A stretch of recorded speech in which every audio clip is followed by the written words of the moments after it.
pertanyaan yang pertama, menurut ajaran Buddha, apa itu dosa atau perbuatan tidak baik, dan apa dampak dari perbuatan tidak baik dalam kehidupan manusia?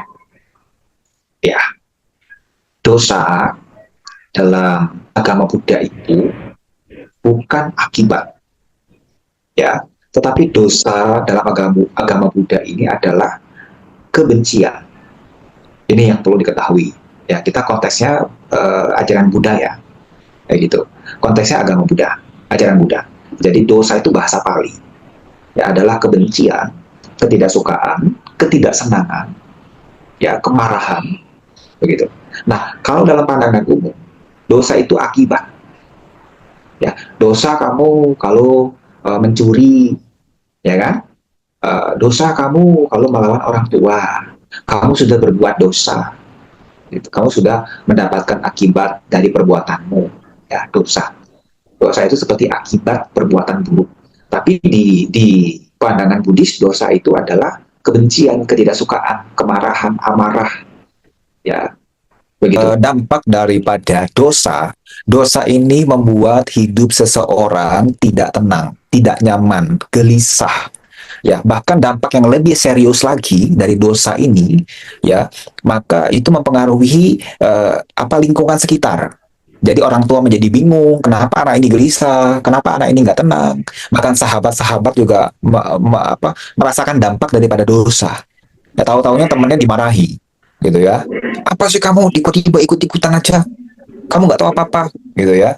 Itu karena ada dosa, ada ketidaktenangan. Kenapa tidak tenang? Karena kebencian, ketidaksukaan, ya, ketidakrelaan, itu begitu ya dampaknya. Jadi bagaimana ajaran Buddha memahami tentang keselamatan dan kehidupan kekal, Bante?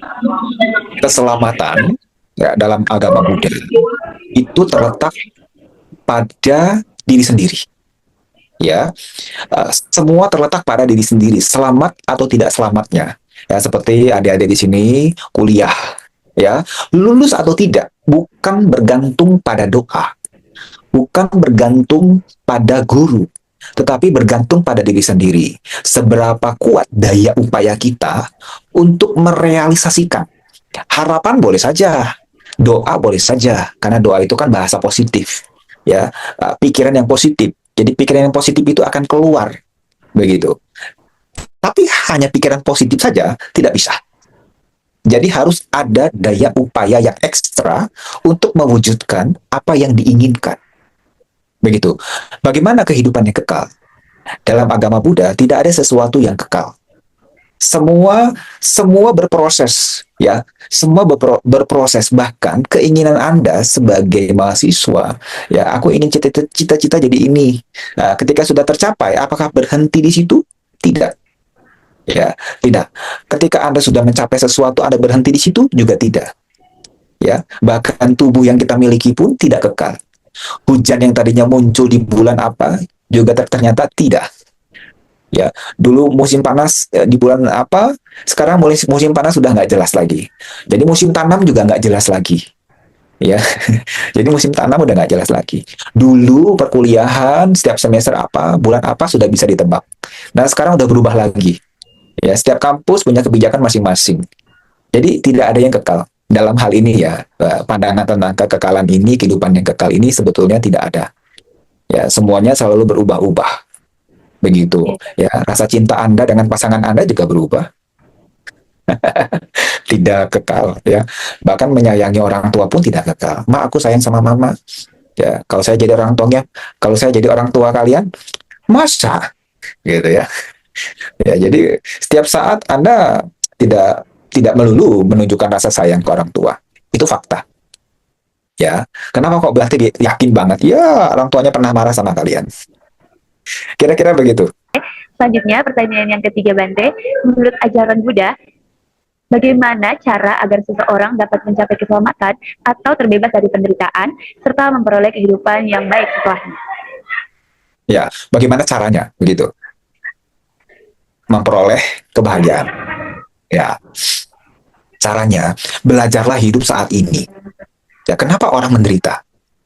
Yang belum terjadi dipikirkan. Kenapa orang menderita? Yang sudah lampau dipikirkan. Sedangkan dia hidup saat ini. Kita hidup saat ini. Kenapa hidup di masa kemarin? Oh, saya putus cinta. Misalnya, ya kan? Oh, saya belum dapat apa-apa di masa depan. Ya, oh saya pengen punya pacar, oh saya pengen punya suami, nanti suaminya itu berewok, maunya lulusan teknik gitu ya kan, itu belum terjadi, itu baru hayalan-hayalan ya. Jadi bagaimana untuk bahagia, nggak usah jauh-jauh ya, sadar diri dulu saat ini apa yang dikerjakan ya. Kalau saat ini Anda mahasiswa, Anda kejar yang saat ini Anda lakukan ini apa, kebutuhan yang saat ini Anda lakukan ini, kebutuhan yang Anda inginkan saat ini apa gitu, itu yang dikejar ya, itu yang dikejar. Tapi kalau kita memikirkan angan-angan, itu hayalan ya, hayalan kita itu yang membuat menderita ya, sampai nggak bisa tidur ya, scrolling scrolling HP demi besok ini apa gitu, atau ah buka Tokopedia lah, ini apa ya, ini apa ya, ini apa ya, saya mau yang ini, akhirnya nggak jadi dibeli gitu ya. Yang realistis ya, ingin bahagia bagaimana caranya ya, kita harus realistis ya, apa yang terjadi saat ini, apa yang kita punya saat ini, kemampuan kita saat ini, ya itulah yang kita harus perjuangkan ya, realistis. Jadi banyak orang menderita karena dia nggak berpikir realistis, dia nggak apa, dia tidak berusaha memahami faktualnya apa itu ya, terlalu hidup dalam fata morgana ya, terlalu hidup fata morgana gitu ya. Kira-kira begitu caranya. Jadi belajar sadar saat ini, melihat faktualnya apa, belajar sadar diri ya, jangan sampai nggak sadar dirinya bagaimana, kekurangannya apa, kelebihannya apa, itu ya perlu ya. Terus masa lalu, biarkan masa lalu pergi ya, karena itu nggak akan kembali lagi. Masa depan juga nggak pasti ya, yang akan datang tidak pasti. Maka hiduplah saat ini, jangan jadi hantu gentayangan gitu. Oke, baik Bante, terima kasih banyak. Seluruh pertanyaan wawancara kami sudah selesai, dan kami sangat berterima kasih atas waktu dan penjelasan yang Bante berikan, walaupun Bante baru balik dari Papua. Terima kasih banyak untuk waktunya. Ini sangat membantu kami dalam menyelesaikan tugas kami. Sebelum kami akhiri Zoom pada malam hari ini, mohon izin Bante, kami ingin melakukan foto bersama sebagai bagian dari dokumentasi tugas kami.